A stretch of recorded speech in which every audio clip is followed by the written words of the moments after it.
Hi guys, my name is Vivian. Thank you for tuning into my channel. Today I just want to talk about on how I keep myself motivated to through pharmacy school. It's because pharmacy school is not really easy, and I think this concept you can apply with everything in your life, not just pharmacy school. When I was in start pharmacy school or in pharmacy school, I'm not really into school. I hate school with passion, to tell you the truth. I really don't like going to school because I think it's kind of like take a lot of your time sometimes, because some classes are very interesting and then some classes are not, and with those not interested class, it's very boring and time consuming. But anyway, when I was going to pharmacy school, it's really hard to keep myself motivated because I don't like writing essay. I don't like doing article research. I don't like doing lab report. I hate presentation. I hate talking in front of people. But I just went through with it because what really motivated me is because I'm thinking about what if I fail pharmacy school, what gonna be the consequences on my life if that happened. And I was thinking about negative consequences, like the pharmacy school is $50,000 a year, and I was thinking, oh my god, it's a huge chunk of money, and if I don't pass pharmacy school and if I fail, I wouldn't have a hard time making money and pay it back.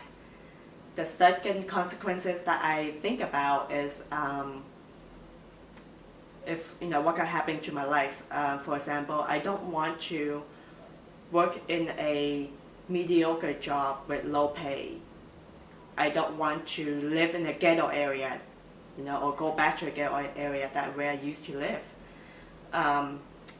That's what pushed me to go through pharmacy school, is to think of the negative impact that can happen to my life if I fail pharmacy school. And with that kind of negative thinking, which trigger my emotion to feel like the fear that I have if I fail pharmacy school. The fear that I have if if I don't make it and I don't graduate. So I think if you can apply that concept to your life, on the thing that you want to do, like for example, you want to start working out, but you can't find yourself, doing it every day, and you're not motivated because, you're probably looking at the short-term goals. For example, I want to work out because I want to have a beautiful body, and that just like short-term goal measurement. I want my body to look like this, or I want to look good. That doesn't really trigger a lot of fear in you, and it's not really serious enough to make you want to work out. It's not really serious enough to make it as a must that you have to work out. With me, I have to change my thinking process and thinking about, oh, what happens if I don't want to work out? I might end up having diabetes, high cholesterol, high blood pressure because I don't want to work out.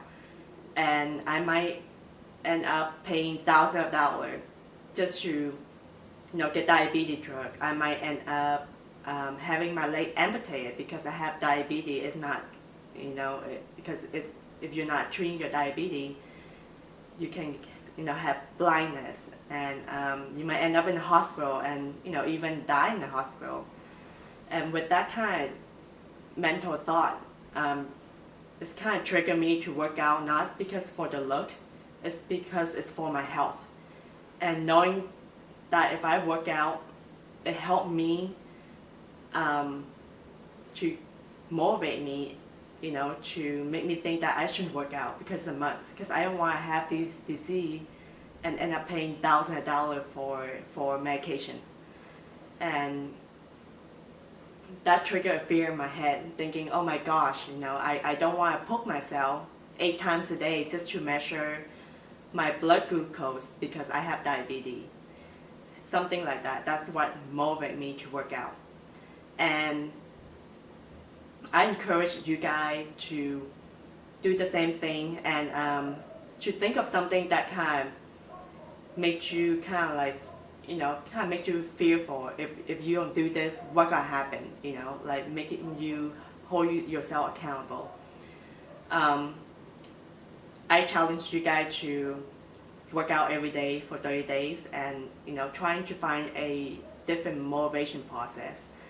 As I learned from my coaching mentor, he said that don't think of the short term, think of the long term. How would this affect you in the long term if you do it?